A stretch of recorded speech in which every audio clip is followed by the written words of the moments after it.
தூத்துக்குடி மாவட்டம் கயத்தார் அருகே பன்னீர்குளம் அகிலாண்டபுரம் இணைப்பு பாலம் மழையால் சேதமடைந்ததால் விளைபொருட்களை எடுத்துச் செல்ல முடியாமல் மக்கள் தவித்து வருகிறார்கள். இத்தொடர்பான கூடுதல் விவரங்களோடு இணைகிறார் செய்தியாளர் மகேஸ்வரன். மகேஸ்வரன், விவரங்களை பதிவு செய்யலாம்.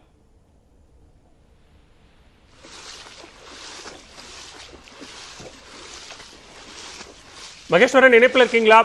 விவரங்களை பதிவு செய்யலாம். பாலம் சேதமடைந்ததன் காரணமாக மக்கள் எந்த அளவுக்கு பாதிக்கப்பட்டிருக்காங்க, குறிப்பாக விவசாயிகள்? பாலவேல் தூத்துக்குடி மாவட்டம் கயத்தார் அருகே உள்ள பன்னீர்குளம் மேலக்கூட்டு பண்ணை பகுதி என்பது விவசாயம் நிறைந்த பகுதி. இந்த பகுதியில கத்திரி, வெண்டை, சுரைக்காய், தக்காளி, புடலங்காய் மற்றும் மாம்பழம், கொய்யா, நெல்லிக்காய், கருவேப்பிலை என முக்கியமான பயிர்களை சாகுபடி செய்து வருகின்றனர். அது மட்டுமின்றி இங்கு சாகுபடி செய்யக்கூடிய பயிர்கள் நெல்லை, தூத்துக்குடி, மதுரை, கோவில்பட்டி, சென்னை என பல்வேறு ஊர்களுக்கு தினந்தோறும் வேன்கள் கொண்டு செல்வது வழக்கம்.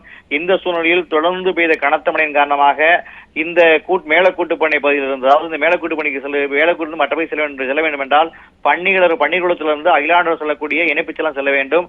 தற்போது மழையின் காரணமாக அந்த சாலை முற்றிலுமாக சேதமடைந்து மழைநீர் தேங்கி இருப்பதால் அந்த பகுதியிலிருந்து விவசாயிகள் கொண்டு செல்ல முடியாமல் பாதிப்பு ஏற்பட்டிருக்கு.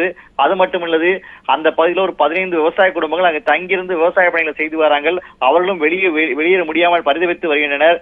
ஏற்கனவே மழைக்கு முன்பே இந்த சாலையை சீரமைக்க வேண்டும் என்று அந்த பகுதி மக்கள் கோரிக்கை வைத்தனர். ஆனால் நடவடிக்கை எடுக்கவில்லை என்பதால் தற்போது பெய்த கனத்த மழைக்கு முற்றிலுமாக அந்த சாலை பகுதி பாதிக்கப்பட்டிருக்கு. அது மட்டுமல்ல, நிறைய விவசாய நிலங்கள் அந்த உள்ளே பாதிக்கப்பட்டிருக்கு. இங்கே வெளியில் இருக்கக்கூடிய விவசாயிகள் தங்கள் நிலங்களில் சென்று பார்க்க முடியாத சூழ்நிலை இருக்கு. தற்போது மீட்பு பணியை மேற்கொள்ள வேண்டும் என்றால் பணியாளர் செல்ல வேண்டும். அந்த பணியாளரும் செல்ல முடியாத ஒரு சூழ்நிலையில அந்த மேலக்கூட்டு பண்ணை பகுதி இருக்கு.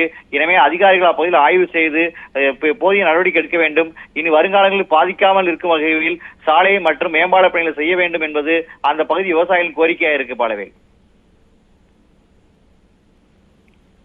நன்றி மகேஸ்வரன், விரிவான விவரங்களை பதிவு செய்தமைக்கு.